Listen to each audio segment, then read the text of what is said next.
नमस्कार, आप देख रहे हैं न्यूज़ वन इंडिया और मैं हूं आपके साथ अर्चना गुप्ता। हरियाणा सरकार और डॉक्टर्स एसोसिएशन की बैठक हुई। भूख हड़ताल समाप्त कर बिना शर्त हुई सरकार के साथ ये बैठक।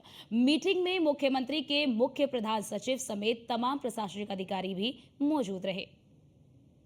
और इसी के साथ आपको ये भी जानकारी दे दें कि HCMSA के प्रतिनिधि मंडल के साथ भी ये बैठक हुई है।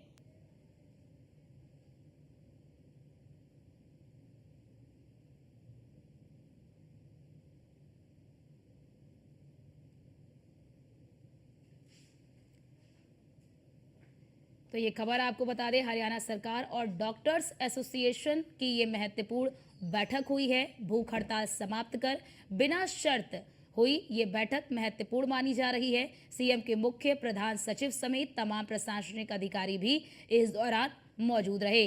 HCMSA के प्रतिनिधिमंडल भी इस दौरान मौजूद रहे। हरियाणा सरकार और डॉक्टर एसोसिएशन के ये महत्वपूर्ण बैठक हुई है और इस बैठक में भूख हड़ताल समाप्त कर बिना शर्त ये महत्वपूर्ण बैठक हुई है। आपको तस्वीर भी दिखा रहे हैं कि सीएम के मुख्य प्रधान सचिव समेत तमाम जो प्रशासनिक अधिकारी हैं वो भी इस दौरान मौजूद रहे। जो भूख हड़ताल है उस भूख हड़ताल को समाप्त करा दिया गया है और बिना किसी शर्त के इस भूख हड़ताल को समाप्त कराया गया है। देखिए, सभी को खाना भी खिलाया गया, यानी कि सभी की भूख हड़ताल को समाप्त किया गया।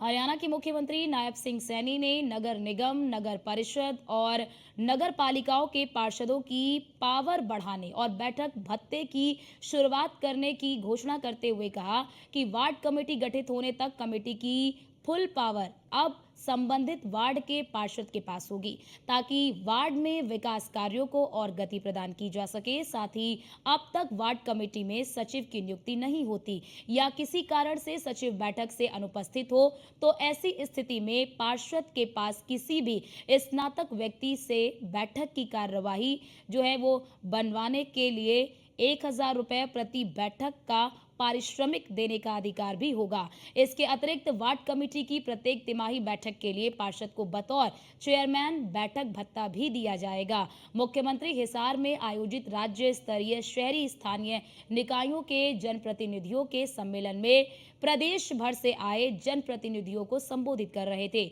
इस अवसर पर मुख्यमंत्री ने शहरी स्थानीय निकाय राज्य मंत्री सुभाष सुधा के नेतृत्व में नगर निकाय जो प्रतिनिधि हैं तो नगर निकाय प्रतिनिधियों के मानदेय में बढ़ोतरी करने के लिए एक समिति गठित करने की घोषणा भी की। उन्होंने कहा कि ये समिति सभी से विचार विमर्श कर जल्द ही अपनी रिपोर्ट देगी। नायब सिंह सैनी ने घोषणा करते हुए कहा कि अब से तिमाही बैठक में शामिल होने के लिए नगर पालिका के पार्षद को 1,600 रुपए की बैठक भत्ता राशि मिलेगी और इसी प्रकार नगर जो परिषद है, नगर परिषद के पार्षद को 2,400 रुपए तथा नगर निगम के पार्षद को 3,000 रुपए की भत्ता राशि प्रदान की जाएगी।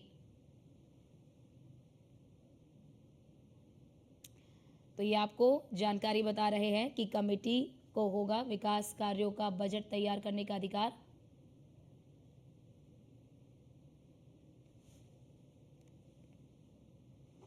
तो ये आपको जानकारी दे दें, मुख्यमंत्री नायब सिंह का शहरी निकाय कार्यक्रम में संबोधन।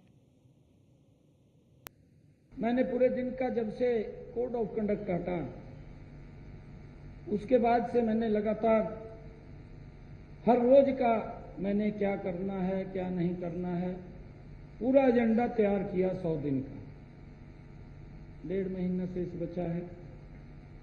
उस बीच के अंदर मैंने आप लोगों को चेयरमैनों को भी बुलाया, मैं लगातार बात करता रहा, आपसे पूछते भी रहे क्या क्या दिक्कतें हैं, क्या क्या समस्याएं हैं और हमारी सोच थी कि उसमें सुधार किया जाए, कोई दिक्कत समस्या न रहे। उसको लेकर के हम लगातार काम कर रहे हैं। होता है कई बार जब व्यक्ति काम कर रहा है काम करते करते कुछ समय भी लगता है, कुछ पॉलिसी मैटर्स होते हैं और कुछ हमने और भी जो जानकारियां कलेक्ट करनी होती है, वो सारा का सारा उसमें समय लगता है। और भी कई कार्यक्रम होते हैं, कहीं कोई कार्यक्रम चल रहा है, कहीं कोई बैठक आ गई है। तो हम आदरणीय सुभाष सुधा जी ने, अधिकारियों से भी हमने बात की और बात करने के बाद हमने कहा कि सभी पार्षदों से एक बार बैठा जाए। अलग अलग पार्षद भी हमसे मिल रहे थे, बातचीत कर रहे थे। कुछ समस्याएं थी, उन समस्याओं के बारे में भी लेकर के हम निरंतर बातचीत करते रहे हैं। और भाइयों, एक बात और कह रहा हूं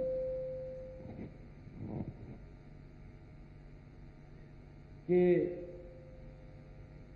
विपक्ष भी है। देखिए, विपक्ष की अपनी भूमिका होती है। अगर अच्छे काम भी कराएंगे तो उसने तो हाजिरी लगानी हो, तो फिर कहेगा भी नहीं, गलत काम कर दिया मैंने तो।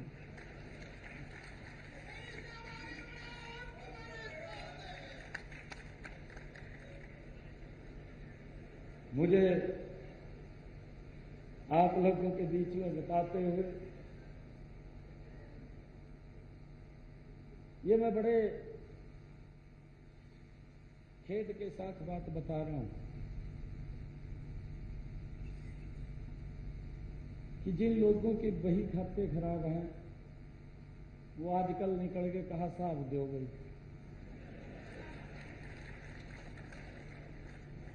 वो साहब मांगने लग गए, अपने ओड़ी नहीं देखते कि हमने क्या किया क्या नहीं किया। जनता ने हिसाब दे दिया,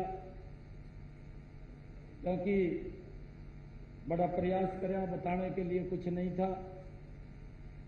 जब बताने के लिए कुछ नहीं होता तो फिर झूठ का सहारा लेते हैं, और झूठ होता है भी चलो भाई तीर लग गया तो ठीक है, और नहीं तो चल ही रहा जिस तरह चल रहा। झूठ बोल दिया, कतार उठा ली उस पवित्र संविधान की, जिसको डॉक्टर भीमराव अंबेडकर जी ने बड़ी मेहनत के साथ, उस कमेटी ने उसको तैयार किया, जो मसौदा वो तैयार हुआ था।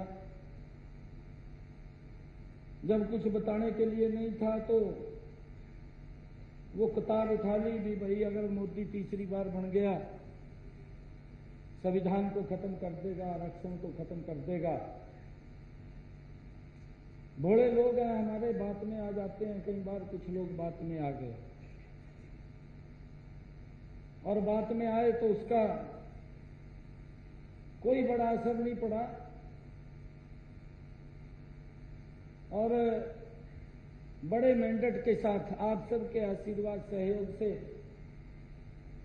वो भारत मां का लाल, जो लगातार दिन रात भारत को नई ऊंचाइयों के ऊपर देखना चाहता है, वो तीसरी